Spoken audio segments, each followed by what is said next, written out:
Yeah, welcome in. Just let me know the audio. I've ironically realised all this time I've got a really nice audio setup with filters and noise suppressors, gates, everything, and I've been running it through the raw microphone. So I was just quickly monitoring audio with the headphones, with changing stuff around, and noticed I'm not even using the output audio that I should have been, like the stream output. So the audio should be a lot cleaner now and a lot less static. There was tons of obviously just raw static from the mic, so hopefully you can hear the difference now. And I can obviously hear it through this, that the noise is like gone. I'll show you the difference. I can do it live to see what we were listening to. Hopefully this doesn't mess anything up. But so this is now the filtered audio that should have been coming through. And if I turn everything back off, then this is the audio that you've been listening to all along, like the unfiltered. And you can hear if I stop talking all the background noise. So all that hiss, if I now turn it all back on, this is the audio we should have been listening to all along, like proper, cleaned up and filtered. So yeah, I've literally only just noticed that because I happened to I don't know what made me think I was plugging in a new follow focus, so I can finally focus this overhead camera now with my hand. So I just thought with moving wires around, I better check the audio still works. And doing that, luckily noticed that the audio's never been run correctly. So that was a big oversight. So now I can use the switch here to zoom in and out. But the best bit is, say I now want to move up and go, oh, the focus is not in. I can just turn this fast zoom dial here and lock in. So if I move up a bit further, I can just refocus. And I can drop it down and pull focus nice and quick. And it's a proper follow focus. So it's also got a semi bit of autofocus. So that's now finally in, which I could probably show you on the side cam. If I zoom out and turn, probably get a view for it there. So this is now my nice little follow focus. I can just quickly turn that. So I've got my little custom made switch down here just for zooming in and out. So the two lines means you see more, zoom out, and the one line zooms in. And then I've got a nice little follow focus there. So got a nice little setup now. I think that's everything we should need for really smooth setup. So it's only going to be a short one. Get this camera back in position. I should have saved it. There we go. Save that position. Literally, I should have been on about 2, 3. Geez, what time is it? Yeah, 3 or 4 hours ago. Just got carried away with other software work again. So just a real quick one tonight, probably just an hour at most. I'm just going to get this Game Gear finished with the CleanScreen.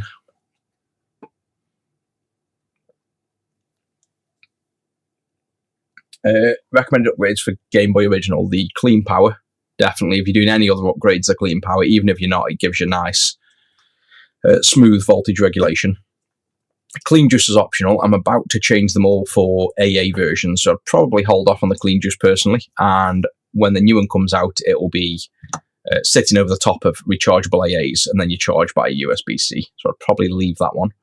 And then the screens, we don't currently make one. I'm about to make one, but it's obviously I've got tons to do, so it's still going to be months and months away. But I just get like a high speedo IPS for the screen if you want that screen, and if not, I'm again also making some new, hopefully backlit or frontlit screens, probably backlit for the GBO. So depends, like if you want to wait or if you want to go for it now. If you want to go for it now, I'd go for Clean Power and an IPS screen at the minute, and then obviously a new shell if you want. Do I enjoy my job? Definitely do. That's why I'm always working late. So what we're going to do on this is we fixed this yesterday by recapping. We need these wires as well. Let me just grab them.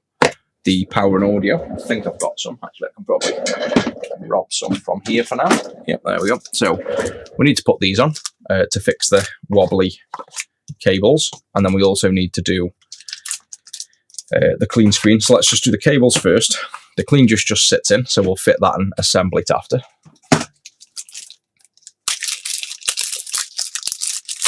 Yeah, we'll be fitting the screen. I've just got to fit these 2 wires, then the screen, and then we'll assemble it up. And I should get it all done in time, but like I say, it's just going to be a quick one.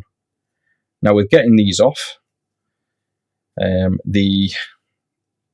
what I used to do was desolder pump all of the holes nice and clean.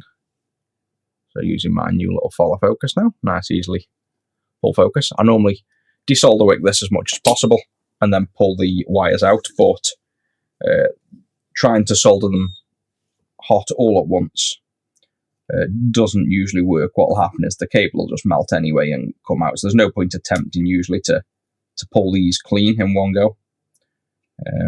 I just tend to expect the cable to fall to bits and then deal with the single pins one at a time.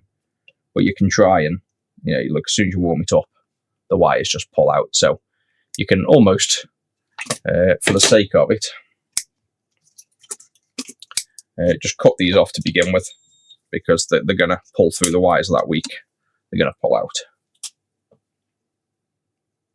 And I wonder, to be honest, I bet if we lift this, yeah, there's an idea. That's a good way. Lift the plastic off, expose the pins, and desolder them one at a time. That's a really good way. Don't know why I didn't think of that. Always thinking of another way of doing stuff. Hey, morning from America. Welcome in again.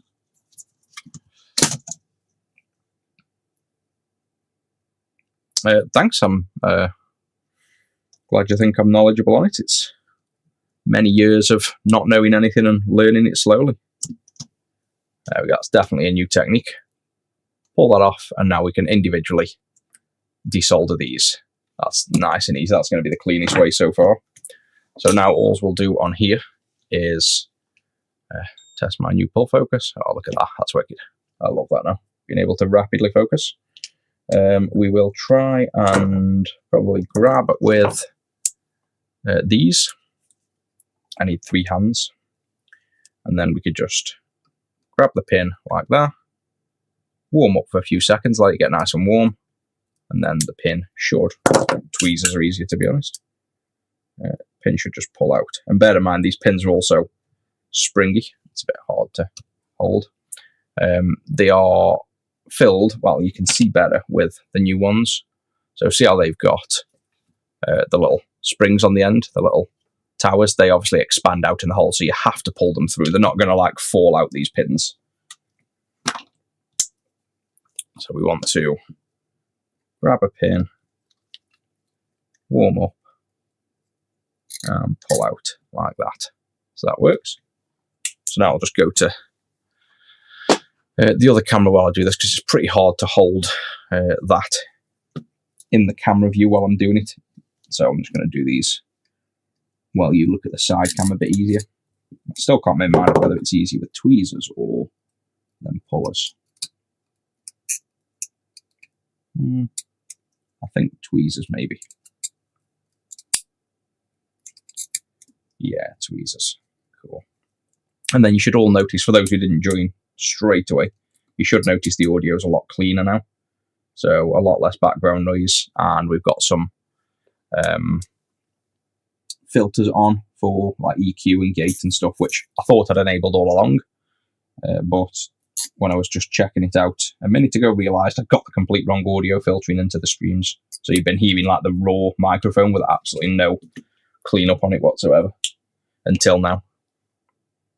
Oh no, we've got Jake with the dad jokes. I've just seen something pop up about a vampire.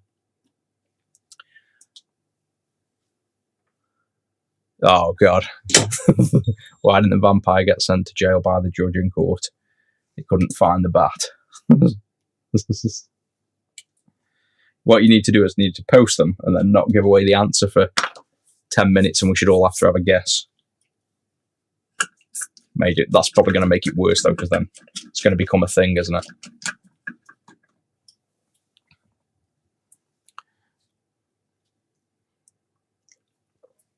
Oh yeah, I just realised the camera's mirrored. Yeah, I've got the face mirrored, otherwise it's confusing for me that the left of me would be on the right of the screen. A mood. Synths, no. I've seen a guy that demos them and stuff, and is ridiculously good at it, but no, I've not really done any myself.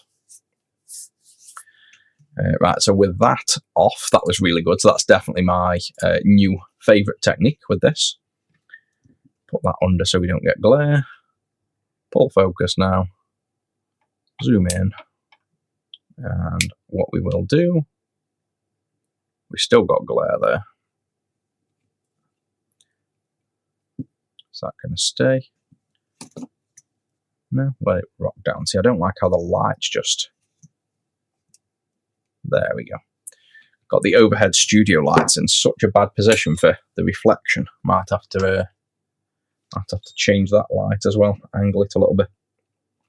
So now all we've got to do is desolder with these holes.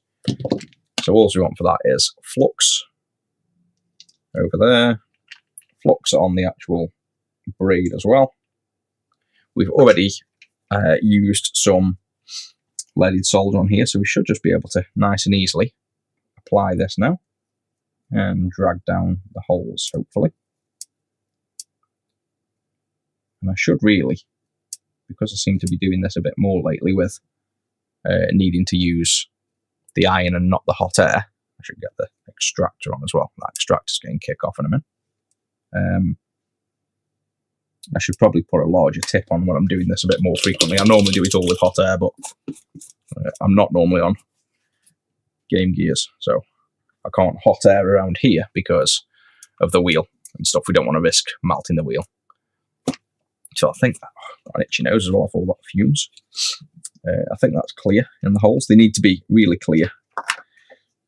No, it isn't, because these spring-loaded ones need all the room they can get to push through. So we're going to have to desolder wick that a bit more still. I don't think I've got any... Let me see if I've got a tip with... larger tip. Oh yeah, we could go extreme. How about we use that soldering iron tip? And warm it all. To be honest, that's probably good for warming them all up in one go, but I joke, that's about the smallest tip I've got by this one. So shall we do let's try that whopping tip. See if that works. I've probably got another one somewhere, but none that I know of. So let's just take that tip out. Put the giant tip in.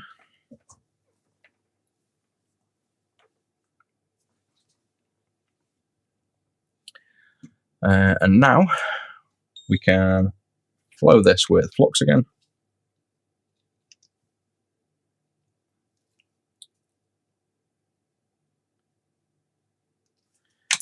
It might need a head cam or tripod. Why? This is a head cam. Not sure I understand what the requirement is there.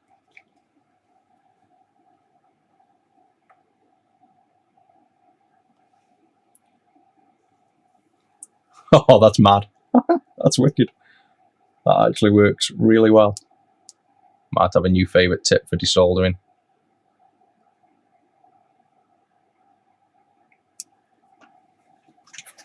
That worked way too well. Oh yeah, that's first time using that tip. Look how much heat I've put on. Even scorched the tip of the board there.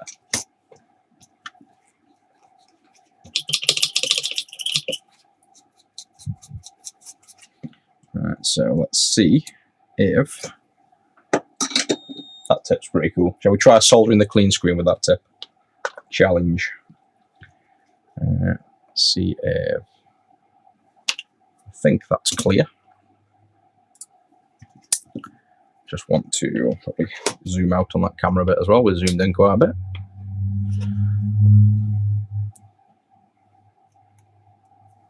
This one's stubborn. We still haven't actually got one. We need to put a little bit of solder back in the hole on one of them.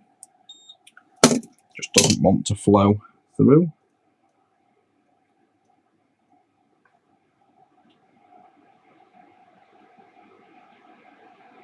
Oh well, you can't use this. You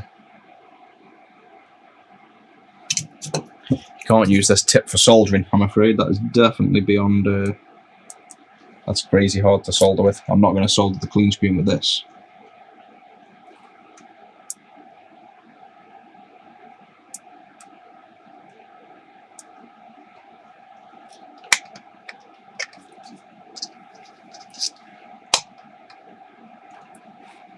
I changed my mind. I don't think it's that good. I think I was lucky on the first one. Seems to be random where the heat's flowing, to be honest.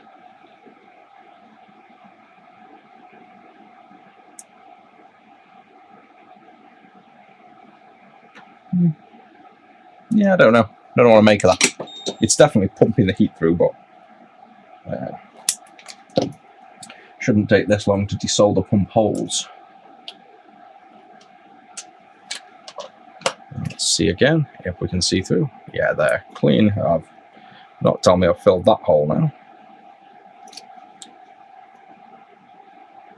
No, they're all clear.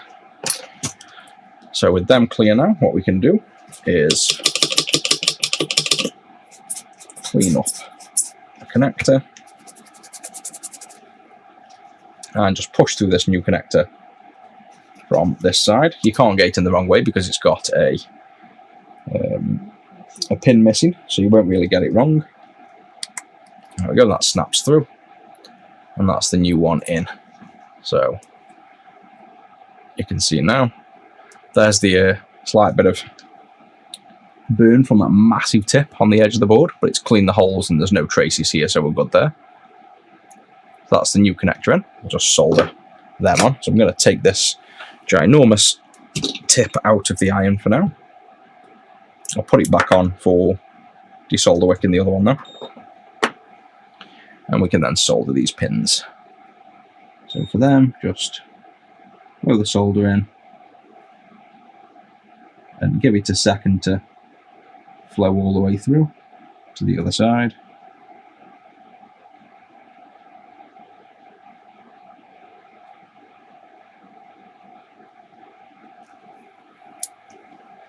And that's it.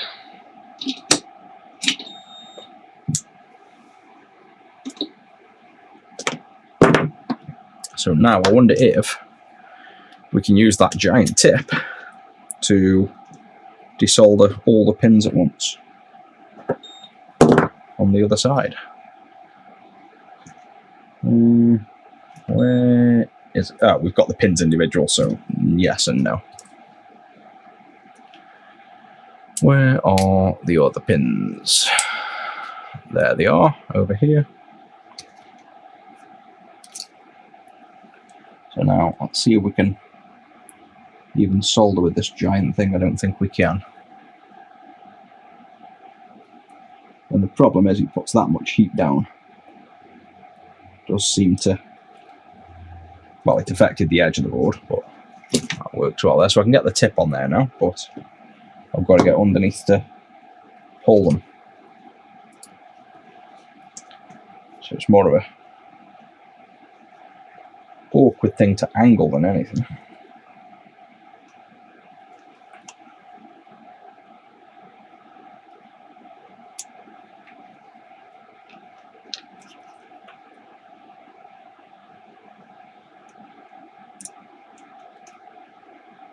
Yeah, no, I'm not a fan of that at all for soldering. Purely for potentially desoldering them holes, but it makes it harder to just do all them pins in one go. Wheel on the side is in this thing I'm turning up here that you saw before, or the wheel on here. The wheel I've got here is for not autofocus, manual focus pulling on the overhead cam.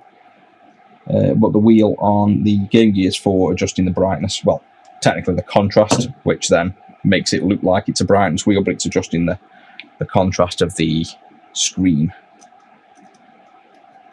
When we use it for the clean screen, that ends up just becoming the actual brightness for the backlight,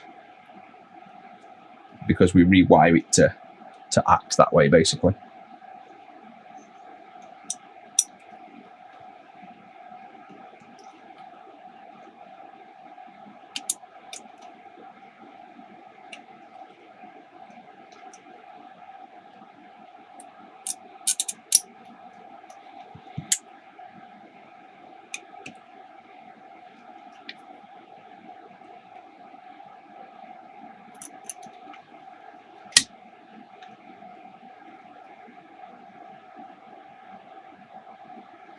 This is a Game Gear that we fixed yesterday, and we're just adding a CleanScreen, clean juice, and 2 new harness wires, which I'm just doing the harness wires at the minute, stripping the old ones out. They're a nightmare just to remove, but then once I've done that, we'll be on to the CleanScreen part.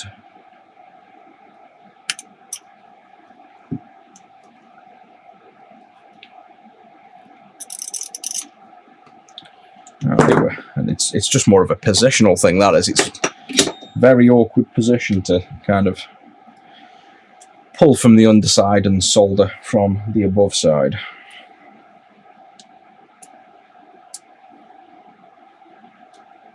So now let's clear them holes. So this is where we'll try that giant tip again, because I think it does do the desoldering side of it really good. So we've got that tip in there now, and we have the pins here that no matter how I angle them, are crazy reflective. Why, Game Gear? Why are you in such a awkward position? So let's zoom in. Full focus there. We'll put some flux on. Get the desolder wick with flux on. And if I do this in one go and at the right angle, we should desolder it with this giant tip in one go.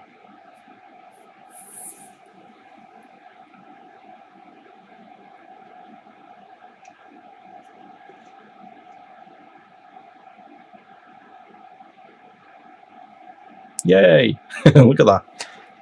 So yeah, that tip's pretty cool.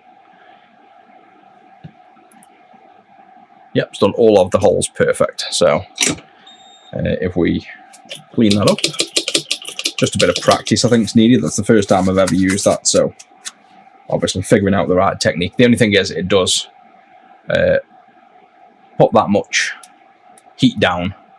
You can see where you're resting it. It starts to want to, you know, almost damage the board. I don't think it's damaged it here. So it's both good and bad. It's putting enough heat down to clear the holes, but it obviously hasn't burnt this yet, but there is potential. There's quite a lot of heat going through the board there, so you want to try and get the job done as fast as you can without risking sort of ruining that, because you can see that's perfectly fine, but you saw all the burn there where it started to really put heat down.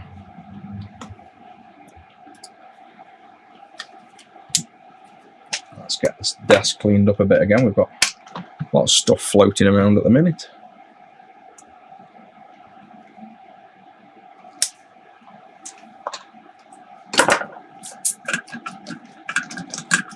And now I think we're done with that tip. There's nothing else to desolder.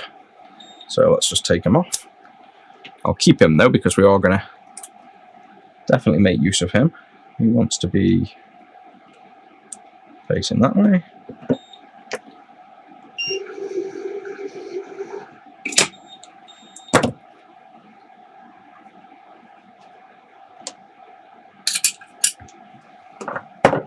There we go. A bit cleaner.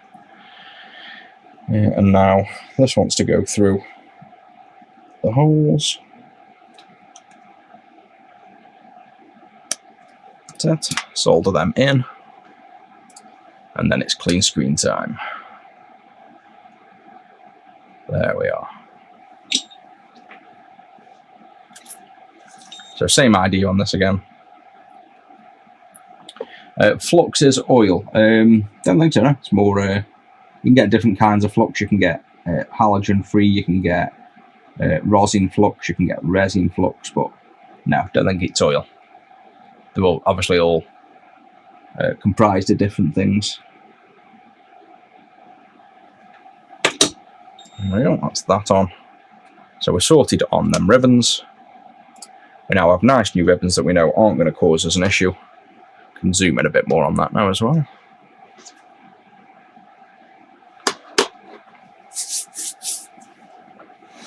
Hey, thanks for that. I'm glad you're liking the content. I've seen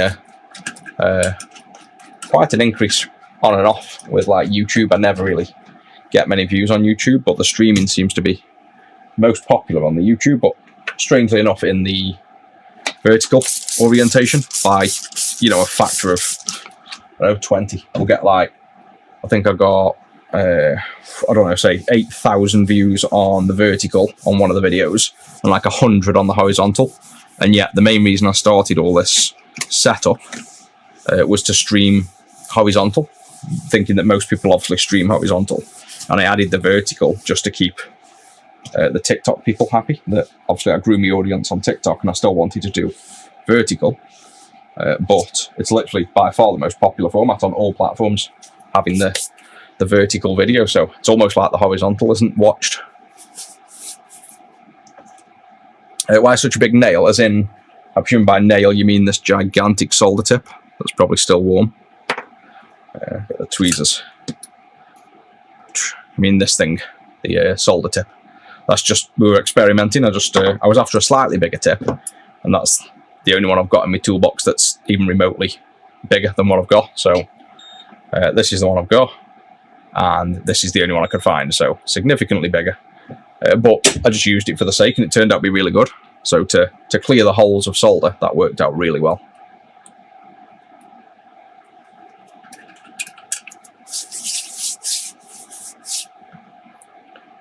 Build the flex cables yourself. You can't. That's a bit of an old comment I've just spotted. So I presume you mean these ribbons. I've had them made specifically for me. Obviously, I've spec'd them out and I've made at a factory. Thousands at one go. So they're literally designed for us. But we do sell them on retro6.co.uk.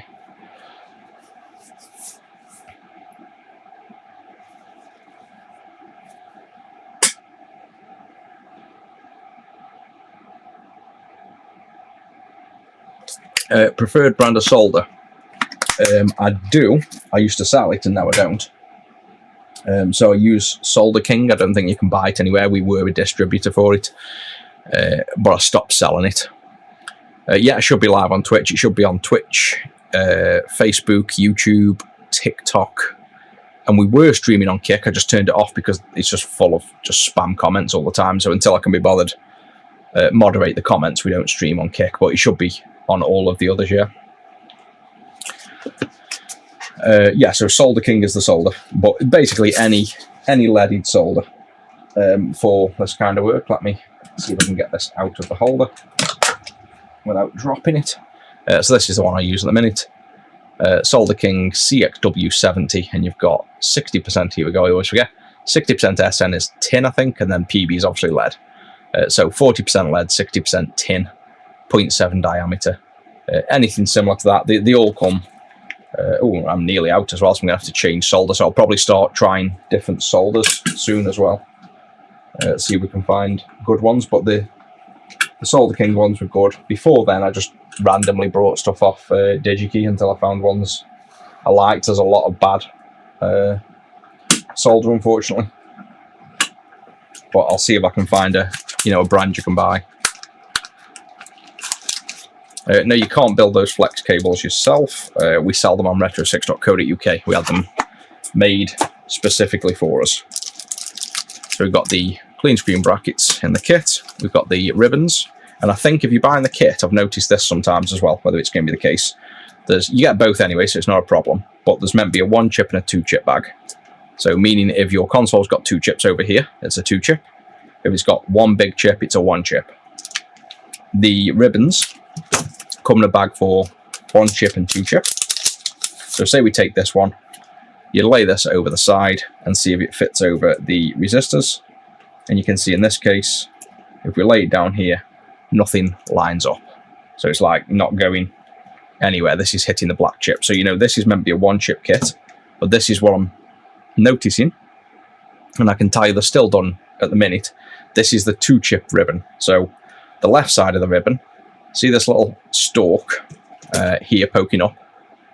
That's the only difference between the 2-chip and the 1-chip on the left side. They're identical.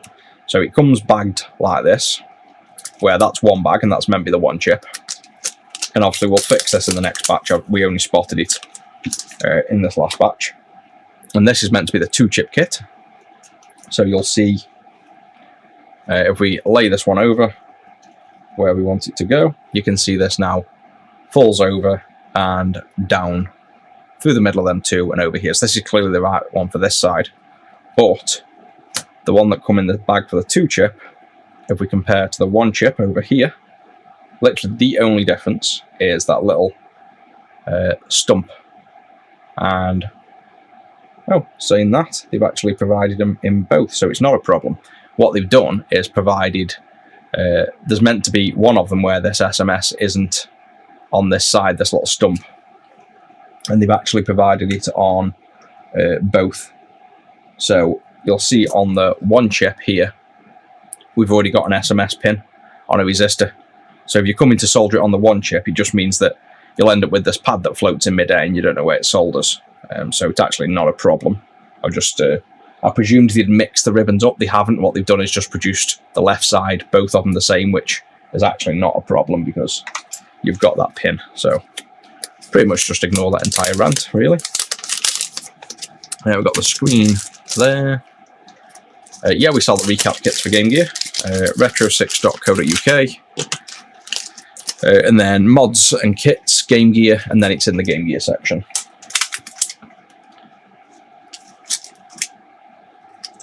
And then we've got the CleanScreen here as well. So we've got the CleanScreen board, we've got the IPS screen, we've got the brackets that hold it in, and then we've got the ribbons. So we'll solder the ribbons on, and then all we've got to do is plug things in. Leaded solder, you should be able to get it anywhere, really. You're legally allowed to use it if you're repairing devices or working on devices before, I don't know, something like 2000 maybe, or 2010. There's a point in time where if you're doing restoration work like this or repairing, you can use the leaded solder. The theory is you shouldn't technically use it on things like, say, PS5s. You shouldn't really use leaded solder, but everyone that does repair work uses it anyway. I think the lead-free solder is better these days, but obviously the whole point is a lower melting temp, so that's the main thing you're after.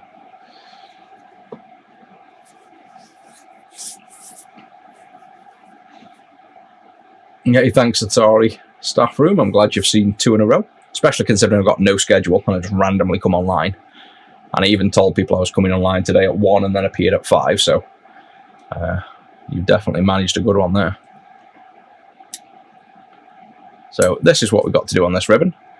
You can see up here, T10, you've got this dot under here, which matches this dot here.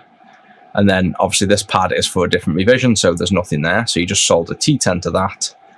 P-clock aligns to the center of these 2 resistors, and it's slightly out because there's again variance. So I'll make this pad long enough to reach both. The 5 volt on the left tack to the cap and the cap, and then these all line up. So you'll see what we do in a minute. I'll start with T10 up here, and then we'll go from there. I just wish this board was not permanently sitting at a perfect reflective angle. Let's zoom in on that so you can see some nice solder work. We're in Milton, yes, I live up the road, but we don't have the shop anymore, like the walk-in shop for customers. We shut that probably a year ago now, I bet. There just wasn't enough people in Milton, really, for the retro scene. So we were making money, but just literally rent money, really. We weren't making any profit. We basically just ended up working for nothing at the shops and having to staff them and man them and, you know, all that lot. So we made the decision to just shut them. We started online. We tried the shops, and I had a few other businesses as well. Like we tried a printing business and things that was good, but everything was just really covering the rent. I don't think Milton's much good for anything except barbers and vape shops. That's about all that survives in Milton. That's why we've got about 600 of both.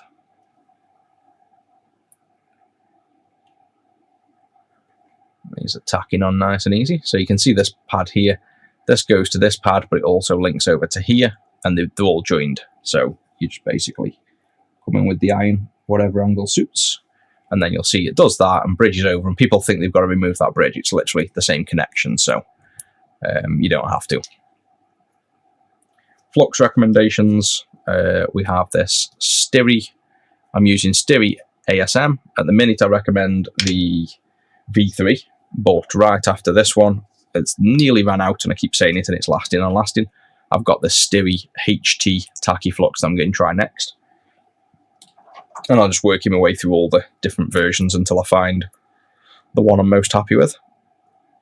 So now we move down to this area, and this is where you plonk it over and you can get a little bit confused going down to here. So due to the tightness of the area, this one goes to this resistor, this goes to this. So you're always looking at a resistor. Basically, these two go over this resistor. These two are obvious. And then this one confuses some people. It's the resistor again. So bottom of the resistor, side of the resistor, not this cap. Some people accidentally tack it onto that cap.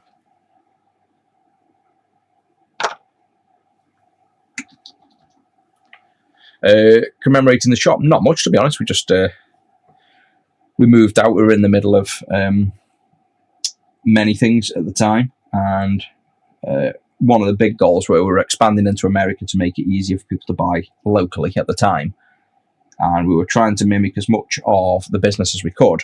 So because we had 2,000, I think at one point it was 2,600 different items we were selling, all sorts, as well as our own products.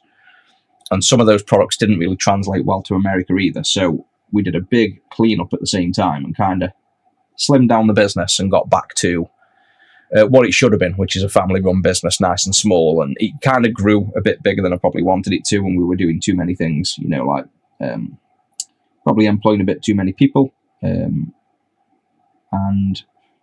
selling too many things that aren't made by me, so there's not much profit in them. So I've spent the last year and a half probably now refining and restructuring the business and getting it effectively smaller and more efficient, but everyone's happier now. We make just as much money as when we were bigger, but it's less work, less stress, and more enjoyable. So it's just having a bit more focus, just because we can make everything and we can do everything. It's refraining from actually doing everything, because then you spread yourself too thin and you'll start losing the pleasure of the business as well. You've got to keep that, really.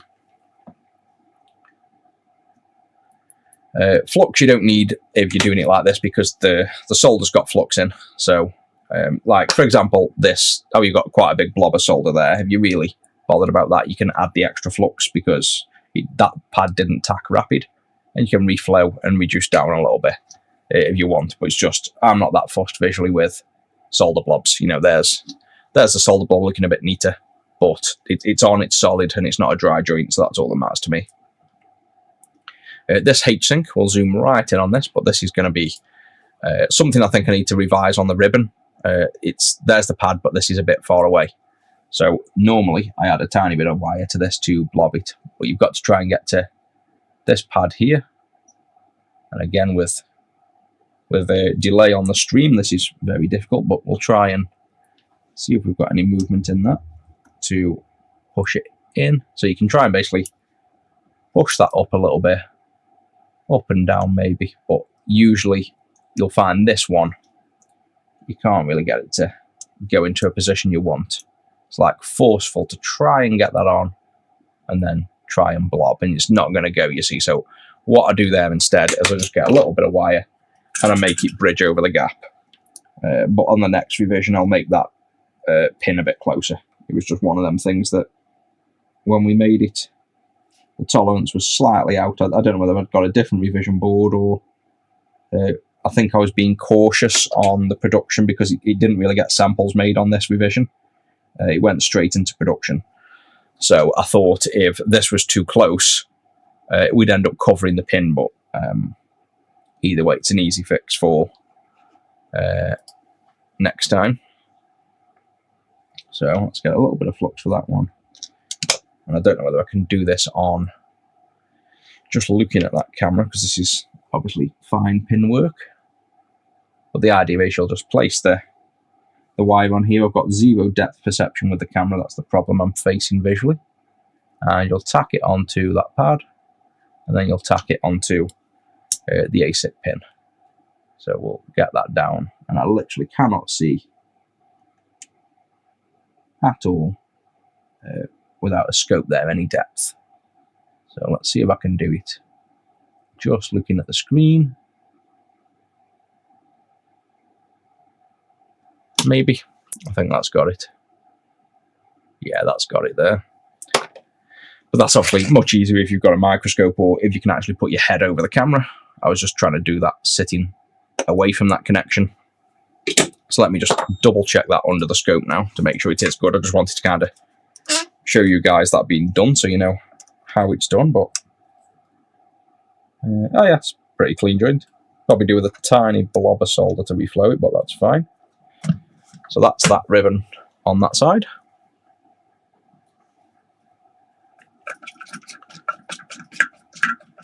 Flux use Styri, which is basically, everyone will probably heard of Amtech. Styri are the guys that originally made Amtech, like the original formula. This is the guys that made it, and then when the company split, Styri couldn't sell as Amtech, so they started their own brand, but they'd both separated a while ago, so they are technically different companies now. But I've used Amtech for years, and then I can honestly say the Styri is just as good, if not better.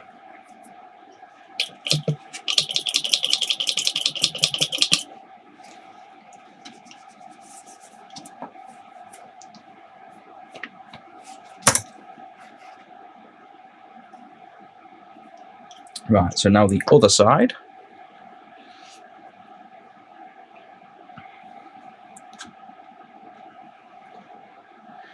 Yeah, for the removal, we did part of that yesterday, the removing the components. So we have over here, we just removed this L2, which you can actually see we need to clean that extra solder up, otherwise the ribbon's not going to sit flat. So that's where we need to get rid of that. And then we'll tack onto one of them pads. And then you can also remove resistors and quite a lot of components in this area. I'm pretty sure you can wipe out all of these components here. All you have to do is look at the schematic and disconnect anything to do with the backlight circuit, which is most of this, but you don't need to remove anything. If we have problems with this wheel, then we tend to remove stuff, but the only thing you need to remove is L2. And then you can either disconnect the 34-volt wire here by cutting it. If the customer's got a clean juice, which he has, then we don't need to cut the wire because there's the LiPo batteries. And in here is the clean juice. And we have a switch to just turn off the 34-volt. So I'm just going to turn that off now so we don't forget, and then there's no need to disconnect a wire. We are doing a game gear. So we are fixing this one up for a customer. We've already got it working in the last stream, and now we're just soldering on the ribbons for a CleanScreen. It's having a CleanScreen and a clean juice. And then that's it, original audio, original shell. It's got like sentimental value to him, so that's why I decided to do a stream on it. I don't normally have to work on the game gears, but with this one being sentimental, I figured we'd just work on it, so if the customer was concerned or wanted to see the quality of the work, he can join in and see what he thinks. I'll use a bit of flux on this side, and then we'll line up probably the 5 volts roughly. Don't worry too much about positioning, just get your solder down first, get it tacked in, and then once you can see where it's landing, you can see on this we probably want to move that slightly over and down, so we'll probably tack the start on the corner like that, and then we can reflow that to let that move. You can see that's got quite a bit of movement there, so if we have to, we can spin that when we come to put the CleanScreen in. This pad down here should line up nicely. That's for the 2 button for the menu. The SMS up here, this is the one where on the 1 chip you'll just have this pad randomly floating in midair, because this SMS pad's only for the 2 chip. Grounds there, and then the 2 wheels you should find. Try not to melt the connector and the wheel, obviously, so blow a bit of extra solder on, and it should just tack in nicely like that. They shouldn't be difficult to solder, and that's basically the CleanScreen install done in a sense. Now it's just all screwing together, so it's not that difficult if you take your time. And now we've just got the build, I think.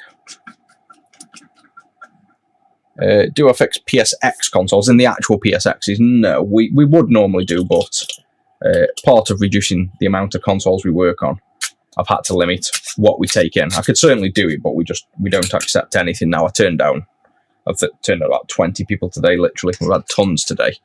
But sometimes it's like 3 to 5 people a day we're turning down on stuff that we just can't fit in. We just don't have time at the minute. If it ever changes, we might reconsider it, but we've kind of streamlined even the send-ins.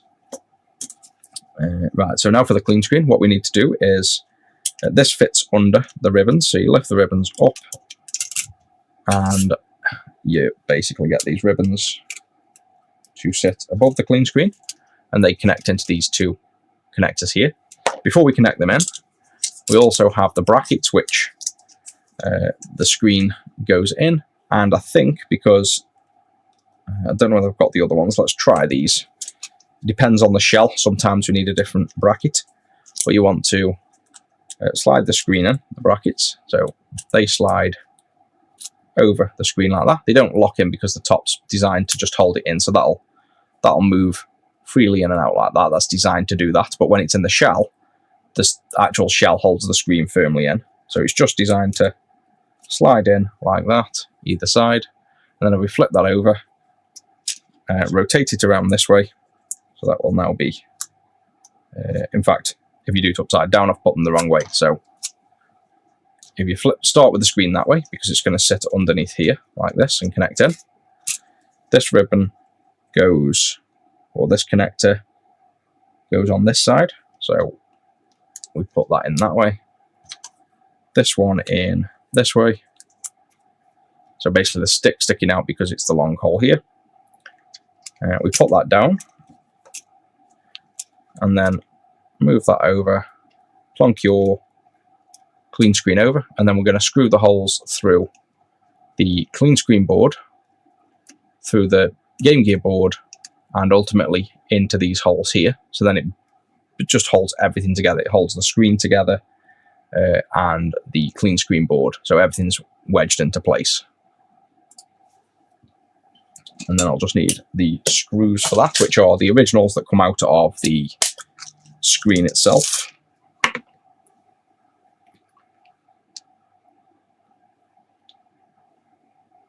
What site can you use for hardware to see if it's compatible with your PC? Bit vague, to be honest. You'd have to be a bit more specific than that.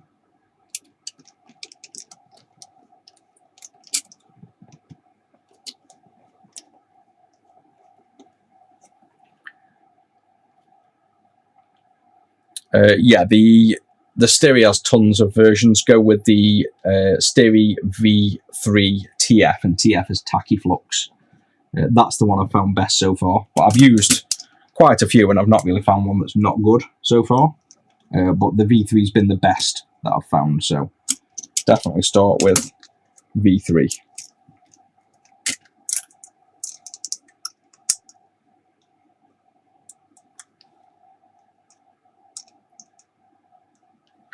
And I want to try the, they've got a, is it a water-free one or something? No, not a water-free, a halogen-free one that I want to try.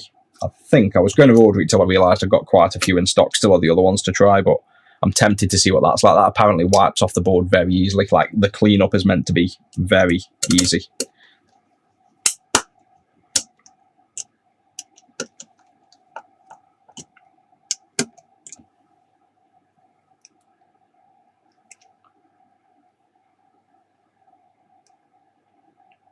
Thanks, Frank. I'm glad you're liking watching.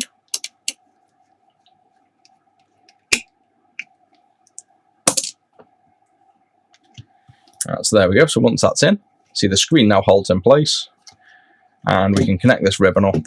So we just flip the bail up. That should line up nicely. And that sits in and then latch down. So that's the screen in. And now you can move the board around freely without anything going anywhere. I think that's it. So shall we test it still works? Well, we say test it still works. We haven't tested it works. Oh, and also would help if we actually connected the clean screen. So once we've done that, we better connect these ribbons into here. So you can see they have the lift up at the back, and then you bend it and it goes in there, and you push that back down. So on these, flap comes up, cable comes in and out, and then flap goes forward and down like that. That's how they work. Same this side. Lift that out of the way, flap up, and then that in. Wow, the depth perception, or lack of, is crazy when you it's the only thing without a microscope. You've got no idea what depth you're at when you're looking at the camera on screen. That goes in there, and then that should go down. If it's a bit firm, then just make sure you're holding both sides when you're pushing down, otherwise you might like pull it out. That's now in. So I think everything's good. If we have issues, I'll show you how to debug it, and if we don't, I'll still show you how, like, the CleanScreen's got a lot of built-in debugging, so it helps you if you have problems. So now he's having the clean juice. Let's test the clean juice outside of the shell. So we'll go ahead and get the clean juice parts. So there's his batteries. We can connect just one up. We don't need two for the testing. We have this cover, which I think we need to slightly tack in, because this batch, again, this is a little bit slack, so we probably want to dab a tiny bit of Q-bond on there to keep that from sliding off.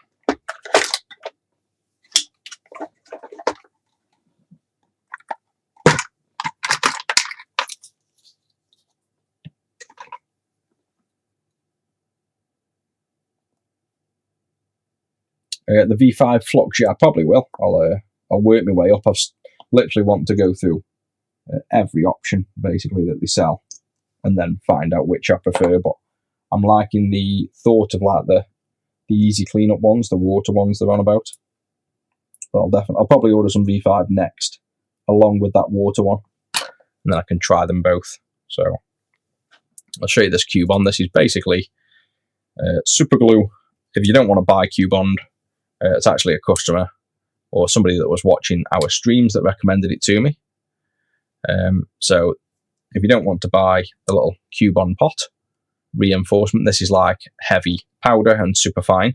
You can just use anything like, I think they use bicarb of soda, and just, this is the powder here on the corner. We'll just tip some off, and then you just get either regular super glue, or it comes with it's just super glue, just Sire, whatever it's called, Sire acrylic super glue. It's basically acrylic, isn't it?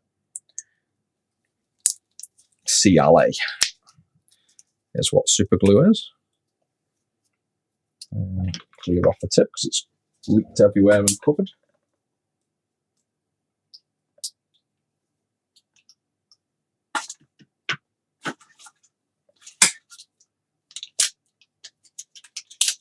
Oh yeah, this is the usual route of when I use super glue. I've super glued all my fingers, super glued my cutters, and I haven't got super glue on the product yet. So we got super glued finger, super glued hand, super glued my cutters, and the USB port on the Game Gear still isn't fixed in. So let's try that again. There's the Q-bond powder. See how it's just moved? Just tuck it back in to the edge, because this is what's going to harden up. So I want it touching the USB cage and the plastic cover. And then you want to be careful that you don't glue your fingers to the board or other things, but one little blob of super glue. There we go. That will run down and set instantly. So all that's gone rock hard now. So that will literally be instant set.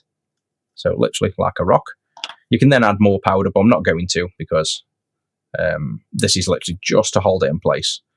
And oh yay. So because I've got super glue on my finger, I'll change that after. We'll leave that in place a minute, and I'll just pull that off. I'll get another cover. I'll probably get the 3D cover. I'm terrible with super glue. I say the only thing super glue ever fixes is human skin. Never seems to be successful any other way. Put him up there. Clean up again. Camera for the zoom is Blackmagic. I'll show you in a second when I've moved a few things back into place. And I don't think we can clean. I can have a quick go, but I don't think we can really clean that 3D print up. I don't think the super glue is going to come off there neatly.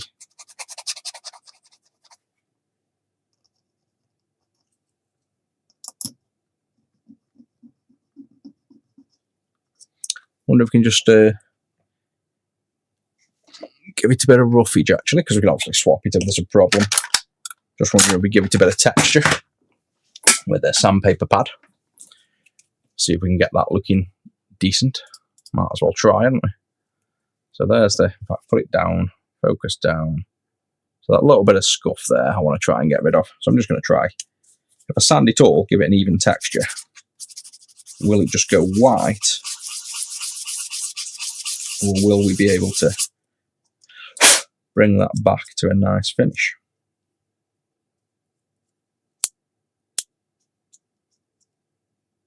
Yeah, maybe. I think if we do a bit more, that's actually perfectly fine. Because this is a, the reason this needs slightly attaching as well is because it's a resin. This is a resin print one, not a PLA. Yeah, that's done it perfect actually. So that's nice. And then just clear the powder out the hole. Yeah, good as new. So that's as good as the, if you see the state of the normal 3D prints, the resin print ones like the PLA, they're normally quite rough, so I'll give that an extra little clean after, but that's fine. I think we can get away with that.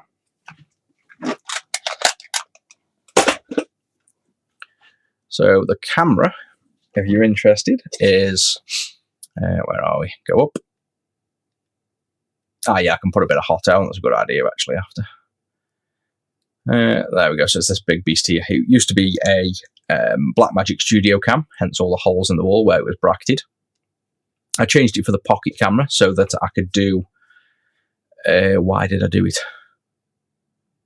Can't remember why I did it. I think, it's because it's got the focus control and the zoom. So now you see that big white wire coming out of the side of the lens, that goes all the way down. This big post here, hovers off, there's my setup. And then I've got my awesome soldered in little switch here that zooms the camera. So if I flick switch that and you look up, you'll see the camera. Well, if I zoom in, you'll probably see it better. Zoom right into the camera. And then if you look at that, when I flick the switch, you can see that zooming in for me. So that's like in and out. I should have to press that W and T button, but instead I just opened it up, soldered some wires to the switches, used a big long USB cable, and made it in a little flick switch, just because I didn't want to spend a few £100 on the actual thing that can zoom. And then for the focus, I was using an iPhone. But now I've got the Blackmagic, I've actually got this cool little focus puller, which is what you actually use on professional rigs to move focus in and out. So now it's just a free spinning wheel, where it's the full range. And then if you look up as I'm turning that wheel, same thing on the camera. Actually, I don't think you'll kind of see the focus. Don't know, that's internal, isn't it? The focus ring is there, but let's see if we can see it. No, so it's in, that's quite, oh, it's because I've got an electronic focus and a manual focus. So the ring doesn't physically spin on the outside of that, but it is. Obviously, it is focusing, as we know, because if we go to the top-down camera, you can see when I turn this wheel, that's what's pulling focus now. So now I've got a nice, easy way to fairly quickly get focus again, basically.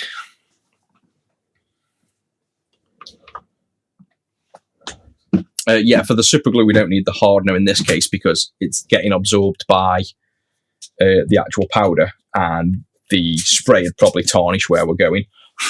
So to probably tarnish the stuff on the desk. And if you put more of the actual Q-bond in, then it just absorbs all the super glue and reacts with that, releasing a bit of smoke as well. I just didn't want to put too much on this with it being just enough to hold it in place. That's all it's there for. Ah, there's me. Oh no, that's the Q-bond one. I thought I found my other tool I'd lost the other day, but I still haven't. Right, getting sidetracked here. Where were we? It was testing this. So max zoom. Right, I'll do this, then we'll crack on. So zoom right in, and then pull focus, nice and sharp. And then because it's 4K, we can crop, and that's like the zoom ultimately, which is pretty accurate. Like, it looks better on the Game Gear when you're looking at like these pins, so we can actually, you know, look around at the pins almost like a microscope. And then obviously we can zoom out, and then the furthest out is that. So it's pretty good range considering this pin was almost full screen here. So pretty good zoom.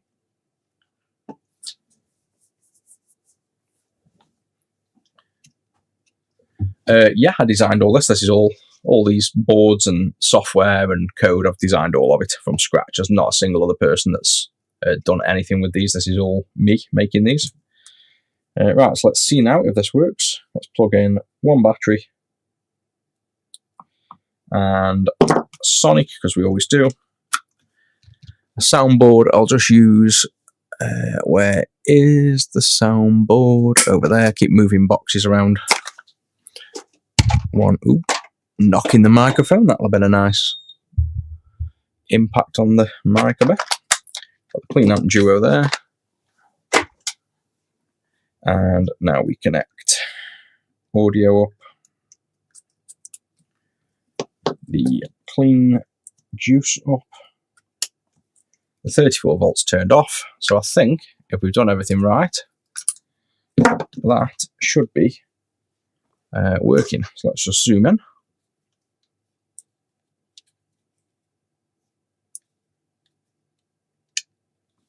There we go. And now, moment of truth. If we turn on, yay, there we go. Oh, yeah, the wheel's working as well. Nice. So that wheel's now been repurposed as a brightness wheel. We'll obviously peel this off. There's a protective layer on, and we don't peel that off until we lens drop effectively. So we want to keep that on until we're done. But you can see there is the finished articles. This is the nice clean screen. And then obviously you can turn the brightness up and down, right the way to practically pitch black. So that is, if you're in a dark room, you'd still see that screen, but that's one of the things I wanted with it, to almost fully turn off, so that when you really want to conserve battery, or you're in a dark room or playing at night, you can have it nice and low. And then that speaker should go, oh yeah, it's a Duo, and we've only got one installed on it, so it's not that loud, because it's obviously usually has two speakers. Yeah, just ask away if you've got a question. Clean Juice for Nomad, no specific plans at the minute, but people do retrofit this Clean Juice from the Game Gear into it, and it does actually work. You know, you actually do it with the physical side to fit everything into the shell. It does work.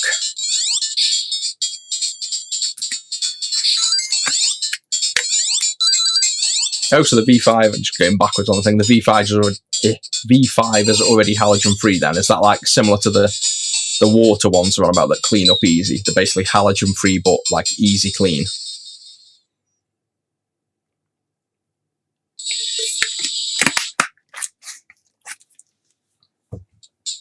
So all that's left to do with that is build it up. So I'll leave that bit to Zach to assemble, and he does all the lens drops to make sure that there's no dusting and things like that. And then he can do, let's probably do a bit of a test with the buttons first. Just make sure the buttons are working, because they might not.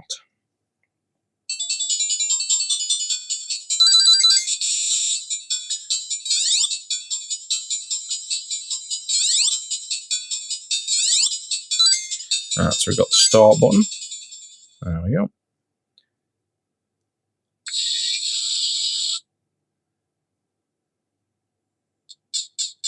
Evening, Joe. We've pretty much not far off wrapped up here. I just wanted to do a quick Game Gear clean screen install. It's all nicely working. Actually, I'll show you the features of the clean screen. So that's up working, down working, left working, right working. Yeah, so this is good. See if I can play like this. I highly doubt it. Hey, not too bad playing with just the rubbers.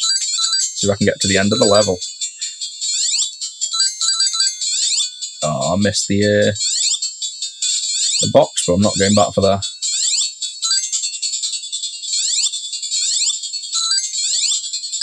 Yes, got a nice. Oh no.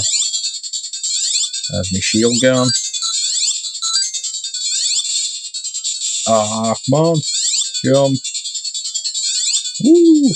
Yes, made it to the end. Get in.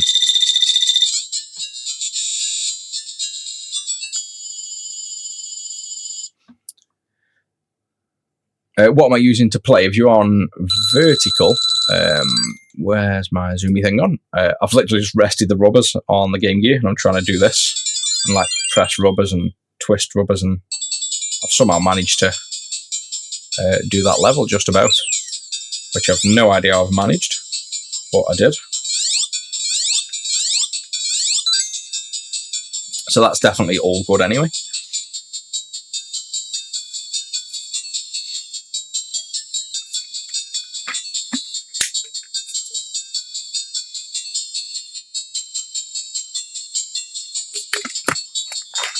Not really sure on the camera USB question, to be honest. I'm not exactly sure what specifics you're on about